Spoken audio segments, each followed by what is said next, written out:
جارتي قفشت مراتي مع جوزها في اوضه النوم بيعملوا.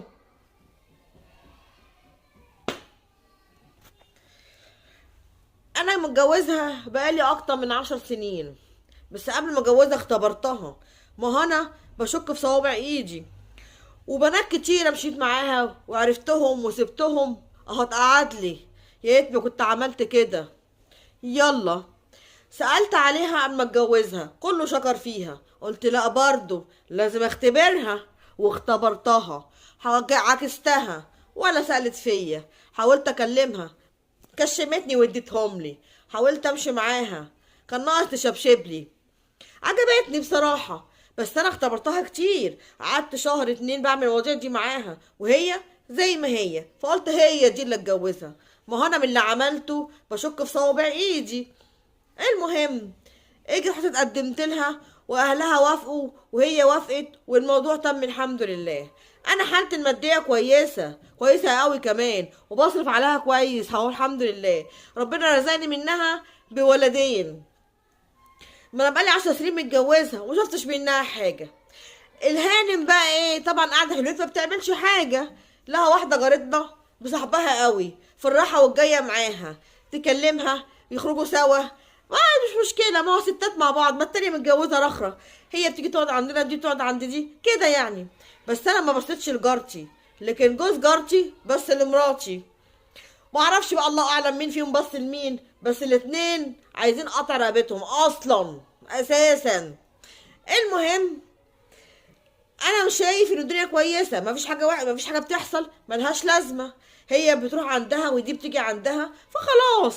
كل ما اتصل بيها انا في الشغل، انت فين؟ انا قاعده مع فلانه. انت فين؟ انا خارجه مع فلانه. خلاص، هم اصحاب واتنين حريم مع بعض. والتانية بصراحه اخلاقها كويسه، مفيش حاجه منها ولا مفيش غبار عليها اصلا. بس انا ملاحظ ان مراتي بتجيب حاجات غريبة، يعني حاجات داخلية بتجيبها جديدة. الوان، انا اصلا مش بحب الالوان دي اصلا وهي عارفة. اقول لها ايه الالوان دي؟ انا مش بحبها. تقول لي تجديد. اول انا هفضل في الالوان دي اللي انت بتحبها دي؟ مفيش غيرها، لازم اجدد. شوفها عليا، محبتكش خلاص. المشكلة انها ما بتلبسهمش ليا اصلا، وانا مش في دماغي بصراحة، لان انا كده كده الالوان دي مش بحبها.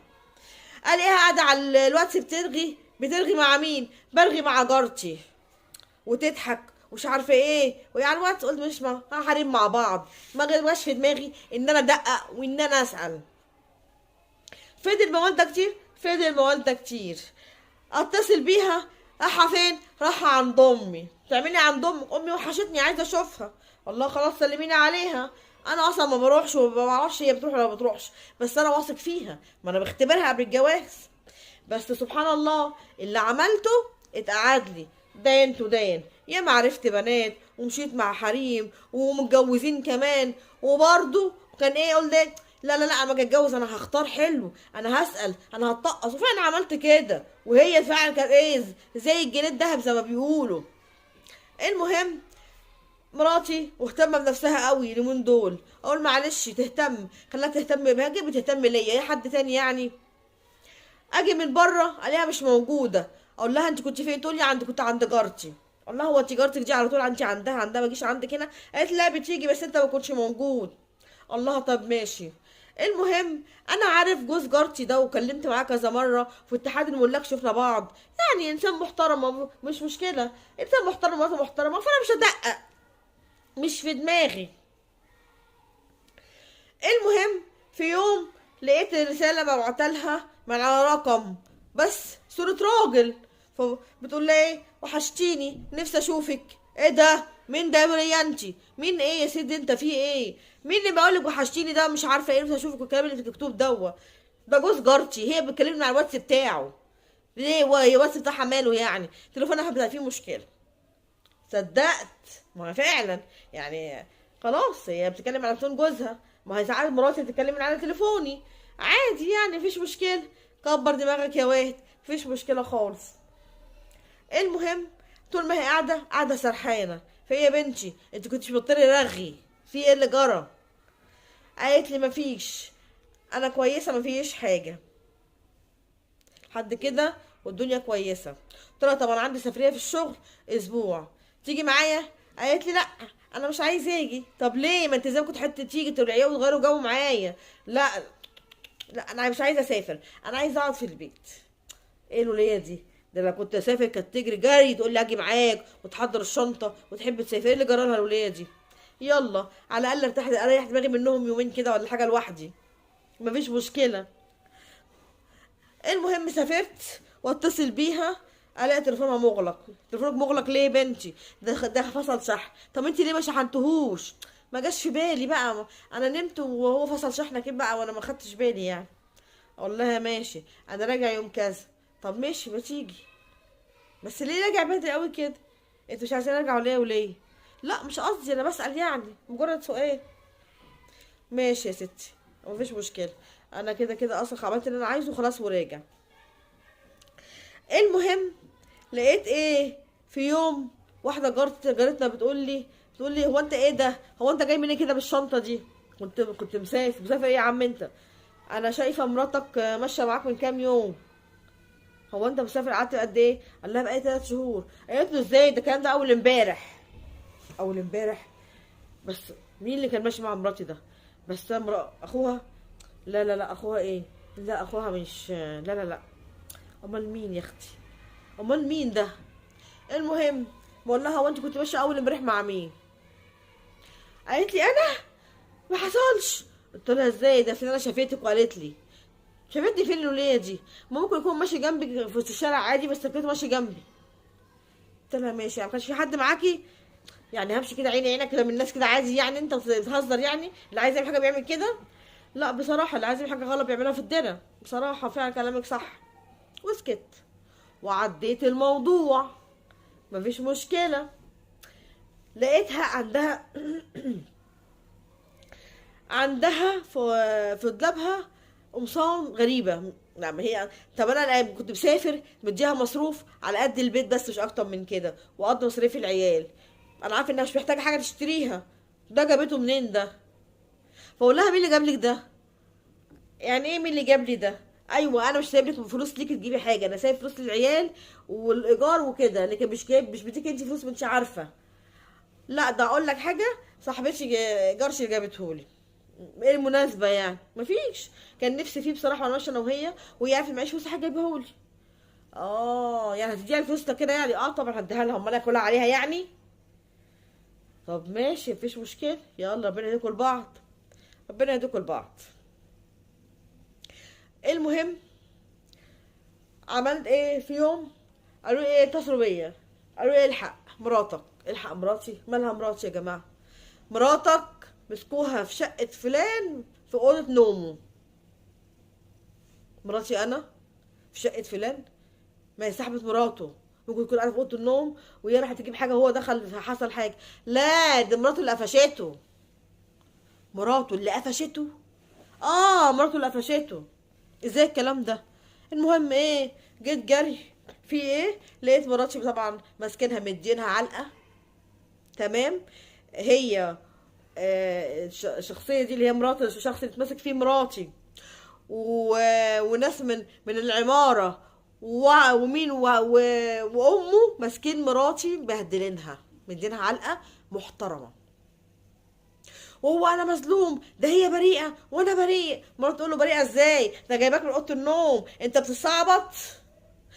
اللي حصل بقى ايه، انا واقف مذهول. والله انت متاكده من اللي بتقولي دوت؟ ممكن يكون متهيألك، ده هي صاحبتك وبتيجي عندك عادي عشان انا مش عايزه اظلم حد. طبعا مش قادره اصدق، مش قادره اصدق.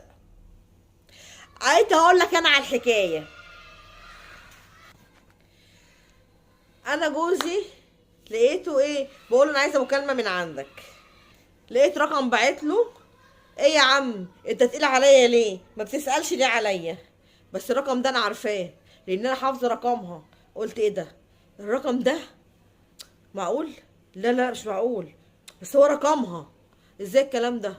رحت ماسكه انا بقى، رحت انا رد عليها قلت لها وانتي اكتر، معلش مشغول اليومين دول، تتشغل عليا انا يا قمر؟ انت يعني انت عارف ان انا بحبك واموت فيك بتتنك عليا؟ يا نهار ابيض، تتنك عليا وبحبك وبموت فيك؟ ما اتكلمتش وسكت. اه وبعدين حصل ايه؟ هو بقى يعني انا عايزه اعرف ايه اللي حصل في الاخر. المهم رحت رن عليها من تليفوني، عامله ايه، اخبارك ايه يا بنتي، فينك ومش فينك، انا هنا. طبعا التليفون اخدته من على الواتس ورنيت عليه التليفون، قلت عشان اتاكد. اول ما رنيت اسمها ظاهره عندي طبعا عشان انا مسجلها عندي. وبعدين ولا قبليه، كل اللي حصل ان الهانم هي وجوزي على علاقه ببعض. الهانم مقرطصاك والبي مقرطصني. انا عملت ايه بقى؟ انا طبعا سبتهم يتكلموا عادي، وهو فاكرني في المطبخ مشغوله. ما انا بخش المطبخ ما بسمعش من وانا شغاله، بشغل راديو قرآن الكريم وانا ما بقاش ودني معاه. سمعته بيقول لها ايه، بقول لك ايه، هي معزومه النهارده على الفطار عندهم في البيت، حاولي تيجي بعد الفطار، هو جوزك موجود؟ قالت لي لا، جوزي مش موجود، جوزها هيفطر بره النهارده. طب انا هستناكي بعد الفطار.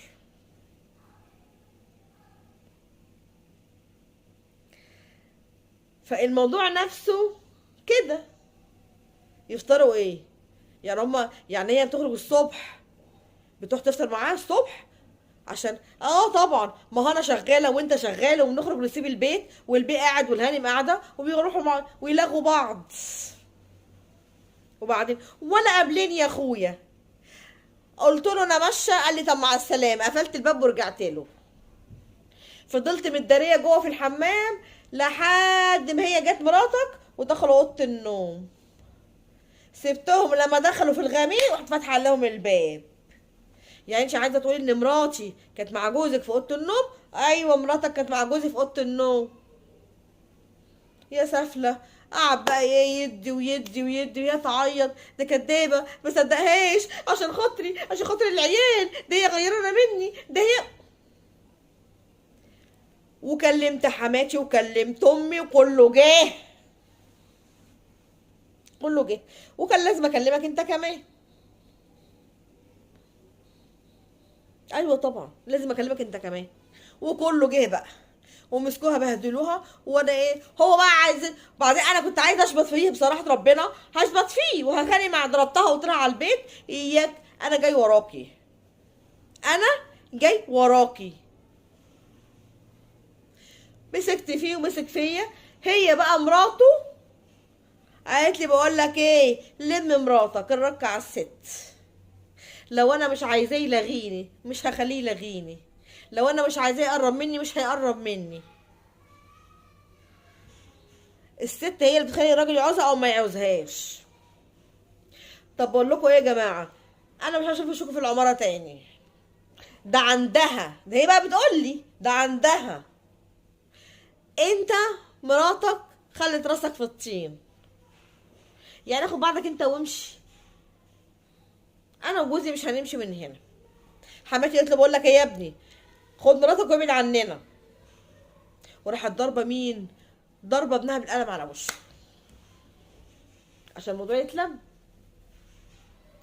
هو مشي من هنا وانا قلت له بقول لك ايه. هي طبعا وقفت ايه، انا طبعا رحت للهانم طبعا، لقيت عماله تعيط، دي كدابه، ده ما حصلش، ما كنتش في اوضه النوم، ما كنتش في زفت في الدماغ في الخيمه التقيله. قلت لها لا انت كنت في اوضه نوم. على فكره هم صوروكي فيديو وبعتوا لي الصوره اهي. طب حقك عليا معلش مش هعمل كده تاني. قلت لها تعملي كده تاني ايه، هي اكله باظت منك؟ ولا خروجه كنا خارجينها وما خرجناش واتخانقنا مره في الشارع؟ انت خنتيني، رحتي لواحد تاني في يعني رحت في حضن واحد تاني غيري وانا جوزك، وعايزين اسامحك؟ انت عبيطه في دماغك؟ ده كويس ان انا مش قتلتكيش. بس قتلك ليه؟ ولا اجي جنبك ليه؟ اضيع نفسي ليه عشان واحده زباله زيك؟ انا هربي عيالي واشوف واحده كويسه تربيهم؟ لا، محدش يربي عيالي غيري.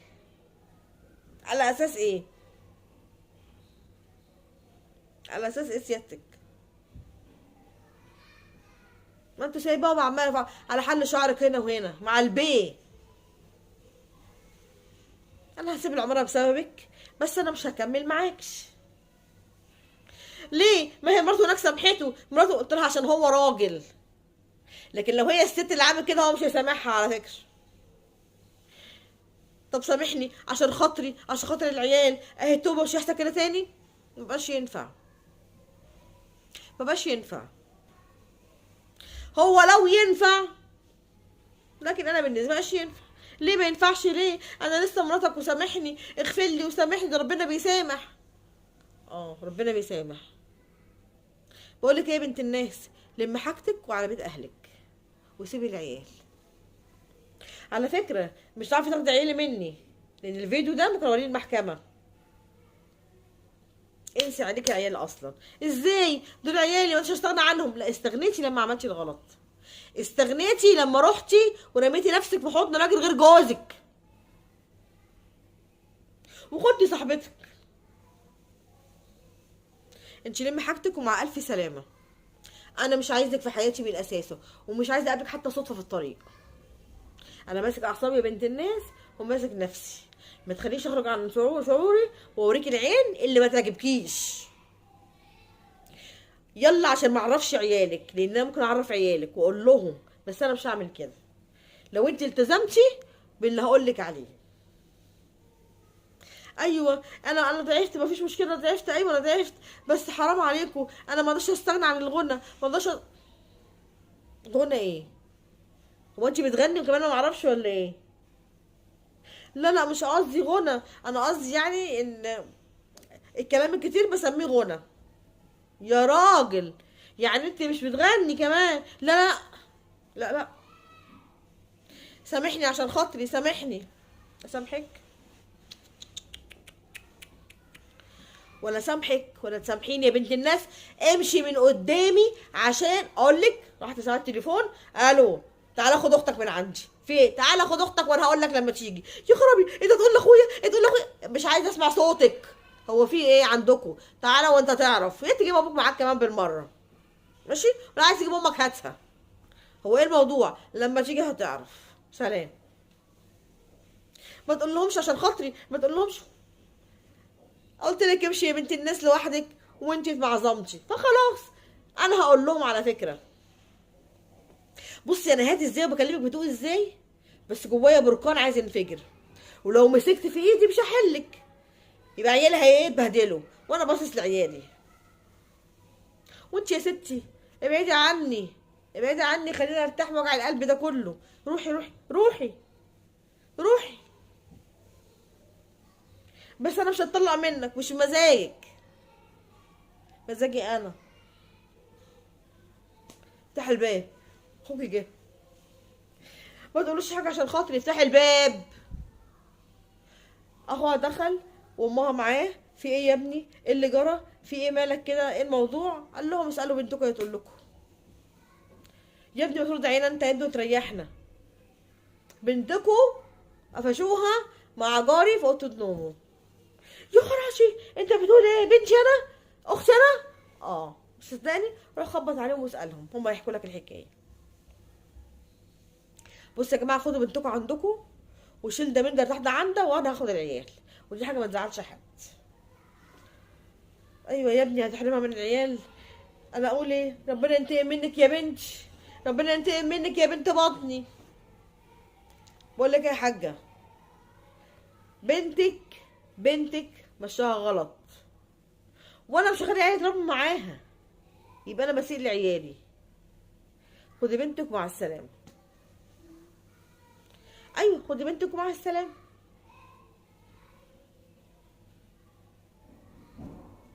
والطلاق هيكون بكره الساعه كذا، هجيب المأذون واجي، اتفقنا؟ ليه يا ابني كده؟ يا ستي بقول لك بنتك خاينه، خانتني، راحت مع جاري في اوضه نومه. يعني هيكونوا لا والله، يعملوا ايه؟ هي اوضه النوم بيحصل فيها ايه يا حاجه؟ اخوها ساكت ما بيتكلمش عليه، سهم الله. وانت ايه رايك؟ اللي انت عايزه اعمله، اللي انت عايزه اعمله. انا مش عارفه اقول ايه. انا قايم ماشي، عشان لو قعدت انا يعني هعمل حاجه هخسر بيها عيالي وحياتي ودنيتي، وانا مش هعمل عشان اي حد اي حاجه. انا قايم ماشي. يا ابني استنى، طب عشان نروح مع اختك مع بعضينا. قال لها روحي لوحدك بقى، اعملي اللي انت عايزاه، انا مش خلاص كده.